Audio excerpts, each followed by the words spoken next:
Podcast, where truth moves faster than a Holstein calf. No waiting on some pretty page. We're charting new ground in the digital age. From genomic codes to row-wide facts, we cut through the noise, no holding back. Not your daddy's dairy news tonight. We're sparking debates with every insight. The ring's not where the real fight's at. It's in the data, in the channel chat. From pasture to processor to your morning cup, we're raising the stakes. Try and get ahead of herd. Yeah!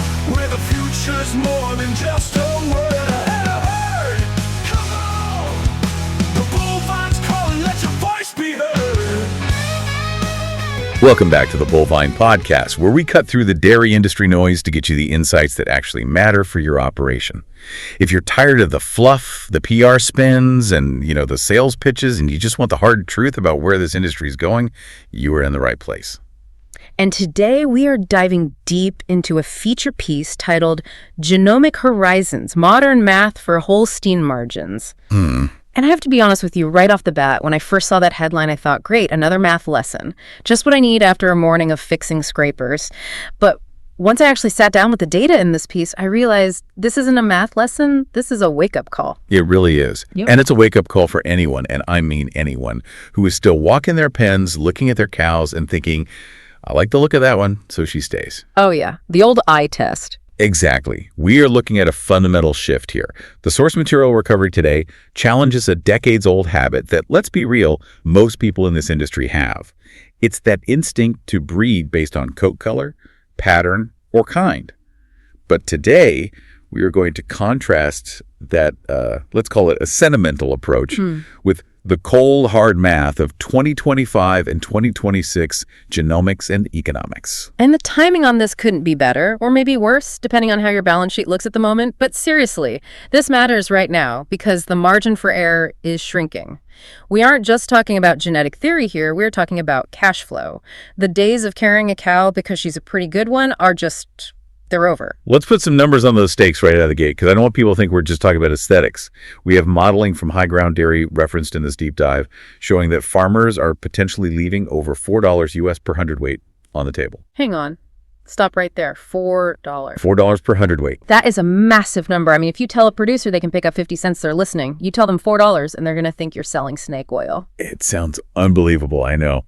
But that is the figure attached to optimizing your herd strategy versus the traditional approach. It's a huge amount of unrealized revenue. And on the flip side of that revenue potential is the cost of the mistake. The source highlights that raising a heifer today costs between, $1,800 and $2,500 US dollars? If you're listening in Canada, you're looking at nearly $3,000 CAD. And that's the number that just keeps going up. I was looking at my own rearing costs the other day, and between feed, labor, bedding, vet costs, it is staggering. So if you are guessing wrong because you like the way a calf is marked, or because she reminds you of her grandmother, that is an expensive mistake. You are basically setting fire to $2,000 before she even calves. We are also going to get into a bit of controversy today. We need to tease this up front. The idea that those white cows just seem to last longer is a myth. And we aren't just going to say it's a myth. We're going to bust it with data. I can hear the coffee shop grumbling already. There are guys who swear by their white cows.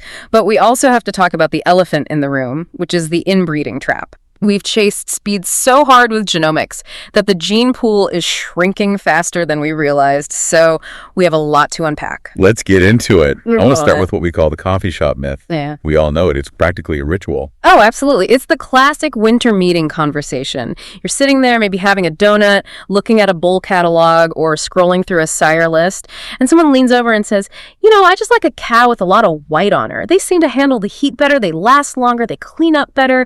Or you get the flip side, I like that black silky hide. That's my kind of cow. They milk. It's so deeply ingrained, isn't it? It is. And look, I'll be the first to admit, as a farmer, that is how many of us grew up. You walk the pens and you develop an eye. You look at color, pattern, and style right alongside the milk records. It is incredibly hard to break the habit of trusting your eye because for 100 years, that was the primary tool. You looked for a kind. You wanted a herd that looked uniform. But here's where the science comes in to ruin the party, or save the bank account, depending on how you look at it. The source material is explicit on this.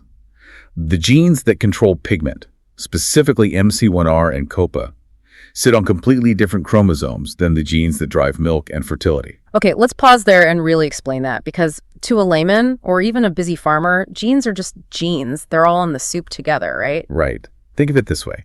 Imagine a massive car manufacturing plant. On one side of the complex, you have the engine plant. This is where they build the horsepower, the fuel efficiency, the durability of the motor. That's your production and fertility traits. Okay, I'm with you. The important stuff. Now, imagine that 3 miles down the road, in a completely separate building, is the paint shop. That's where they decide if the car is red, black, or white. The guys in the paint shop do not talk to the guys in the engine plant. They don't send memos back and forth. Painting a car white doesn't magically make the engine have more horsepower. That is a perfect analogy. So when a farmer says that white cow milks better, they are essentially saying this car goes faster because the paint is white. Exactly. And the source breaks down the specific geography of the genome to prove this. The MC1R gene, which controls basic black red pigment, is on chromosome 18. The COPA gene, which is a dominant red gene, is on chromosome 3. And where are the money genes? Where is the engine being built? The big drivers like DGAT1, which is a massive gene for yield, fat, and protein, are hanging out on chromosome 14. They aren't neighbors. They aren't even in the same zip code. So these genome-wide association studies, GWAS, they show these are separate stories. But wait, let me play devil's advocate here. I know plenty of herds where a certain cow family has a very specific look. Maybe they are all mostly white and they are the best cows in the barn. Are you telling me that farmer is hallucinating? No, they aren't hallucinating. They are seeing what geneticists call a popular sire effect, or a haplotype block. Okay, let's break that down without getting too bogged down in the jargon. Use a bull. Let's say a legend like Goldwyn or Shottle back in the day. He stamps them. They all look a certain way. And because he was a great bull, they all milk like crazy. So your brain connects the look with the milk. You see the pattern and assume it causes the production. Right. It's correlation, not causation. Exactly. You're seeing a chunk of DNA that traveled together from that bull. But those blocks break up over time. It's like a deck of cards being shuffled. Just because a cow 3 generations later has the look, the ace of spades, doesn't mean she has the milk, the king of hearts. Those cards get separated. The engine parts might have been swapped out over 3 generations, but the paint job remained. That is a critical distinction. If you are selecting for the look 3 generations later, you might just be selecting for the paint while the engine has degraded into a lemon. And that leads us perfectly into the industry reality check. We need to separate the intuition from the data. We've established that the genes are separate. Now let's talk about the speed of change. This is the other part of the reality check. Since genomic selection began, the sire generation interval has dropped off a cliff. It's incredible. I remember when we used to wait for proofs. It used to be about 7 years. You had to wait for the bull to grow up, get semen collected, breed cows, wait for those daughters to be born, grow up, calve, and milk for lactation. It was a slow, methodical grind. Now, the sire generation interval is down to about 2.5 years. We are using bulls that are basically calves themselves. And the result of that is that annual genetic gains for milk, fat, protein, and fertility have basically doubled compared to the progeny test era. We are making progress at a velocity that was impossible 20 years ago. We are moving twice as fast. But here is my worry, and I think it's what every farmer listening is thinking. We're moving fast, sure, but are we moving in the right direction? Or are we just running faster toward a cliff? If you're driving a car at 20 miles an hour, you can steer around a pothole. If you're doing 100, you better have a GPS that works, or you're going to crash. That is the perfect setup for the economic discussion. Because if you're moving that fast and you are breeding cows that are this high performance, you better be profitable. Let's follow the money. Let's get back to that $4 number. But first, we have to look at the cost side. Raising a heifer is not cheap. The source cites a Canfax study out of Canada that puts the cost at nearly $2,900 Canadian. The U.S. budgets are routinely $1,800 to $2,500 U.S. dollars. And I want to challenge that number slightly. Not that it's wrong, but that farmers often underestimate it. They look at the feed bill and say, oh, it cost me $1,200. Right. They forget the labor. They forget the bedding. They forget the depreciation on the heifer facility. And critically, they forget the opportunity cost. That heifer is taking up a SWAT that could be used for something else. Exactly. So you have this massive investment, let's call it $2,200 US, for a nice round average. That is a lot of capital tied up for 2 years with zero return. Compare that to the cost of a genomic test. A test like Clarified or similar panels cost what, 35 to 50 bucks? Around $40, give or take. So the argument the source makes, and it's hard to argue with, is that spending $40 to risk manage a $2,200 investment is just common sense. Yeah. Why would you guess? Why would you look at a calf and say, she's mostly black, I like her, when you can spend $40 and know for a fact if she's going to pay you back? It's cheap insurance. But the real margin magic comes from what you do with the ones you don't keep. This brings us to the beef on dairy opportunity. This is the game changer for 2025 and beyond. Talk to me about that high ground dairy modeling. How do we get to $4 per hundredweight? Because that sounds like a number you get by adding everything up in a perfect world scenario. It is an aggressive number, but the math holds up. Here is how it breaks down. Traditionally, you bred everything to Holstein. You got a heifer calf or a bull calf. The bull calf was worth $5 maybe. The heifer calf you raised. Right. Now look at the new model. You genomically test. You identify your bottom 20, 30, maybe even 50% of the herd. You do not breed them to Holstein. You breed them to high-value beef semen. Now, instead of a $5 Holstein bull calf, you have a crossbred beef calf that might sell for $200, $300, sometimes more depending on the market and the sire. That is immediate cash flow. That's bucket number one. Bucket number two is inventory control. You aren't raising surplus heifers. You are only raising the ones you actually need. So you aren't spending that $2,200 on a heifer that is just going to be an average cow. You are saving that cash. Bucket number three. Bucket number three is the genetic progress of the herd itself. Because you are only breeding replacements from your top end, your average milk production per cow rises faster. More milk, same number of stalls. So when you stack the beef calf revenue, the savings on rearing costs, and the increased milk yield, that is how high ground dairy is projecting a margin impact of over $4 per hundredweight. Exactly. And in some models, they're projecting over $5 per hundredweight. But, and this is the big but, this revenue stream is only possible if you aren't raising every Holstein heifer just because she looks good. If you are keeping every heifer because she might be okay or I like her pattern, you don't have the inventory space to create those beef crossbreds. You are flooding your own barn with mediocre replacements instead of creating a high-value beef calf. So we've established that color doesn't equal milk. But is there any situation where color actually does matter? Well, I love to play devil's advocate. And the source does concede one specific area where color matters: physics. Physics. Not biology, not genetics. Physics. Simple thermodynamics. Dark surfaces absorb solar radiation. White surfaces reflect it. It's the difference between wearing a black t-shirt or a white t-shirt on a hot day in July. And we have evidence for this from Tanzania and CSIR studies mentioned in the text. Right. These studies are fascinating. They looked at cows in high heat environments. As the temperature humidity index, or THI, rises, rectal temps go up. And what they found is that cows with more black pigment saw their body temperatures rise faster than the mostly white cows. And when body temp goes up, milk yield goes down. Exactly. But the source makes a crucial distinction here. This is an environmental effect, not genetic merit. Explain that difference for the listener, because it sounds like splitting hairs, but it's vital. It means the cow isn't genetically superior because she's white. She doesn't have a better liver or better mammary system. She is just biologically handling the heat load slightly better because of the physics of light absorption. She's wearing a lighter t-shirt. That's it. So, practically speaking, how should a farmer treat this information? If I'm in Texas, should I be breeding for white cows? Well, it depends on your environment. If you are in a high sun, dry lot environment, California, Texas, maybe parts of Southern Europe, color matters. Yeah. Dark cows will hit heat stress sooner. But is breeding for white the answer? The source says no. Right. The source says, don't change your genetics, change your environment. The answer is shade. The answer is fans. The answer is sprinklers. You don't breed for a white coat to solve a heat problem. You build a shade structure. Because if you breed for white but ignore the index, you get a white cow that stays cool, but she doesn't milk. You've bred a very comfortable, unprofitable lawn ornament. Exactly. And for our listeners in moderate or indoor climates, Wisconsin, Ontario, Northern Europe, where the cows are inside 90% of the time. Ventilation trumps coat color every time. Precisely. If your cows are inside, the sun isn't hitting them, so the color of the hide is irrelevant compared to air exchange and fan capacity. Okay, so we've busted the color myth, we've looked at the money. Now let's look at the dark side of this genomic revolution. Segment 5. Future implications and the inbreeding trap. This is the part that keeps geneticists up at night.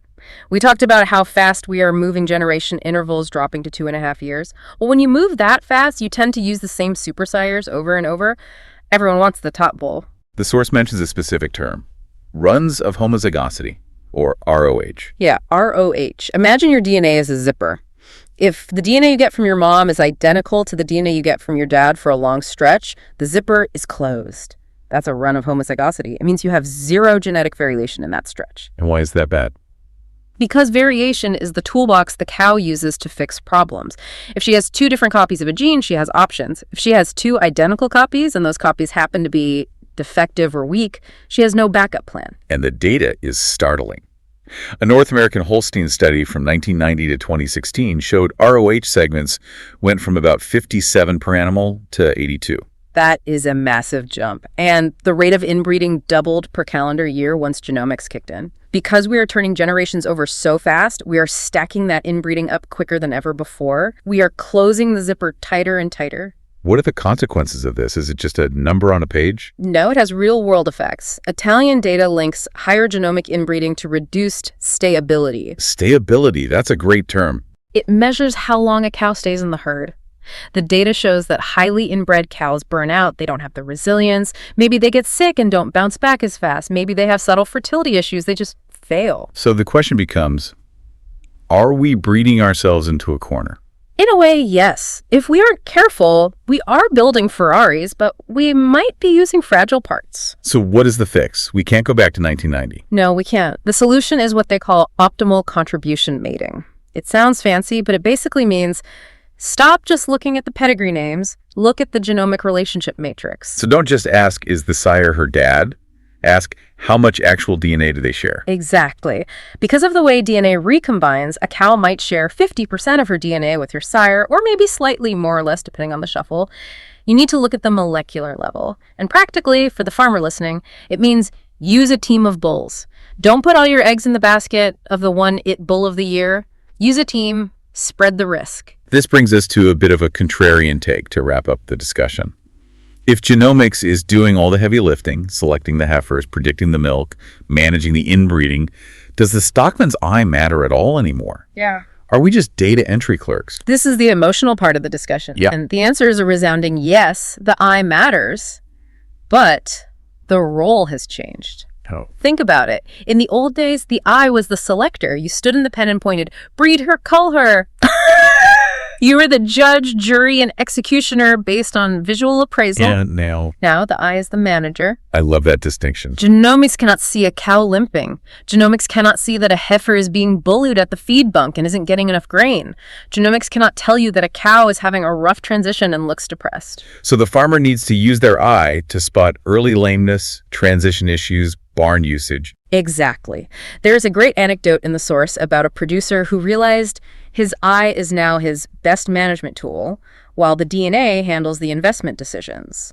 He stopped trying to outguess the computer on potential and started using his skills to help the cows realize that potential. That is a powerful shift in mindset. It's not about surrendering your skill. It's about applying it where it has the highest return. Precisely. You aren't being replaced by a test tube. You are being freed up to be a better cow manager. The DNA picks the team. You coach them. All right, we have covered a ton of ground. We've looked at the biology, the economics, the physics of heat, and the genetics of inbreeding. But we always like to leave our listeners with something they can actually do. If a farmer's driving to the feed store right now, what are the 3 things they need to take away from this? Okay, let's break it down. We need an immediate plan, a medium-term plan, and a long-term plan. Let's start with takeaway number 1, the 1-year audit. This is for this week. This is a low-risk challenge. I want you to run a learn from your data trial, commit to testing every single heifer calf for 12 months. Just do it. But here's the twist, and this is crucial. Don't change your decisions yet. Right. Keep doing what you do. Make your visual calls. Go into the pen, look at the calves, and write down, I like this one, I don't like that one. Put it in a notebook. Then at the end of the year, compare your notes to the DNA results. See where your eye lied to you. It is the most humbling and educational thing you can do. You will find that the pretty heifer you loved, the one with the great pattern and the silky hide, is actually a money pit waiting to happen She's in the bottom 10% for net merit. Once you see that discrepancy with your own animals on your own farm, you won't need me to convince you anymore. The data will scream at you. Takeaway number 2, pick your compass. This is for the next 3 to 6 months. Stop trying to look at 50 different traits. Stop looking at type and feet and legs and milk and somatic cell count individually. Pick one economic index. Net merit, crow dollars, LPI, CM dollars, whatever fits your milk market. And then? Rank your heifers high to low. Print the list and be strict. The top tier, say the top 50% get sexed Holstein. You want daughters from them. The middle tier, maybe conventional semen if you need the pregnancies. And the bottom tier, the problem cows. Beef semen. Why is this ranking so critical? This directly impacts that heifer rearing cost versus beef revenue balance we talked about. This is how you unlock that $4 per hundredweight margin. You stop creating low-value dairy heifers and start creating high-value beef crosses. You have to be ruthless with the bottom end of the herd. And finally, takeaway number 3, the inbreeding guardrail. This is the long-term play, 1 to 2 years out. This is a conversation you need to have with your AI rep or your mating service. Next time they sit down at your kitchen table, don't just look at the bull proofs. Ask a specific question. What is the question? Show me the genomic inbreeding risk for this mating, not just the pedigree. Make them show you the data. Yes. The goal is to keep your inbreeding curves from getting too steep. You want to protect the adaptability and health traits for your herd in 2030. If you just chase the highest index number blindly without checking the inbreeding, you are building a fragile cow. You are building a car with a massive engine but a cracked chassis. Stop guessing. Start testing. That's the mantra. It's not about romance anymore, it's about math. But it's math that keeps you in business so you can keep loving the cows. Because you can't love them if you're bankrupt. Well said. This has been a deep dive into genomic horizons. We hope this shakes up your thinking a bit next time you're looking at a pen of heifers. And remember, straight talking analysis is what we do. This has been another Bullvine podcast from the Bullvine. For more of this kind of no BS industry analysis, you know where to go. www.thebullvine.com. Subscribe wherever you get podcasts. We are out with new episodes every day. Thanks for listening, and we'll catch you on the next deep dive. Stay profitable, everyone.